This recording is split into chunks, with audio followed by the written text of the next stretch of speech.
This award, I mean, just leaving the whole Trump thing out of it and seeing what occurred here, and I'm no different than any other investor. I'm shocked at this.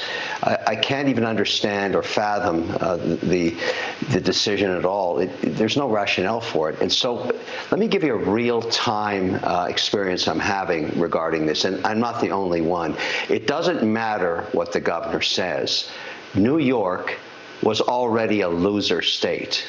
Like California is a loser state. There are many loser states because of policy, high taxes, uncompetitive regulation. It was already on the top of the list of being a loser state.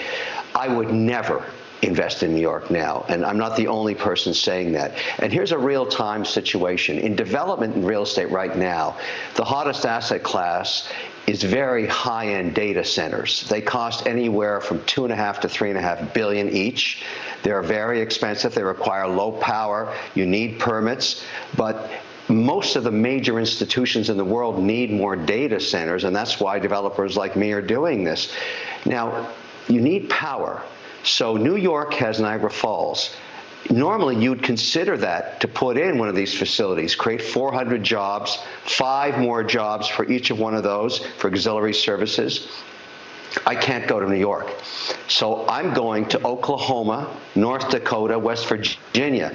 Governor Stitt, Kevin Stitt, my staff have met with him. Governor Burgum, the same thing. Governor Justice. Those are winner states. They don't do things like this. I have to syndicate that debt and all that equity. We're talking billions of dollars here. Do you think any foreign institution or any private equity firm or any pension fund would touch New York?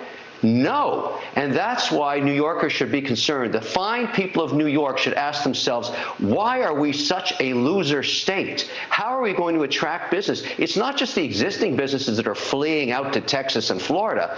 What about new money like this that I'm talking about, like a $4 billion data center? Not a chance I would put that in New York. Zero probability. Never. And so they've got a lot of work to do to find themselves getting out of this situation. This has all occurred post-pandemic. Winner states versus loser states. Look at Tennessee right now, fastest growing city in America, Nashville. Winner state, good policy, competitive taxes. You've got to start thinking about this in the context of winners and losers. New York, mega loser state. So, Kevin, what did you think of Governor Hochul saying this is like a unique one and done because Donald Trump went too far and was so nefarious? You guys, if you're just doing what you should be doing, you have nothing to worry about. But they're very worried about it. Yeah, we're very worried. Every investor is worried because where is the victim? Who lost money? This is some arbitrary decision a judge made. This policy and what this says, what does this say about the bar, the legal bar in New York? Aren't they going to question this judge? What is this? $355 million and there's dollars as a penalty and there's plus interest at 9% and there's no victim? I mean, I'm sorry, her words fall on deaf ears to everybody. There's nothing she can say to justify this decision. And this has nothing to do with Trump. Nothing to do with Trump. Forget about Trump. This is not a Trump situation. This is a New York problem now. The whole world is looking at this saying, what are you doing to yourselves? Well put, Kevin. Always good chatting with you. Kevin O'Leary.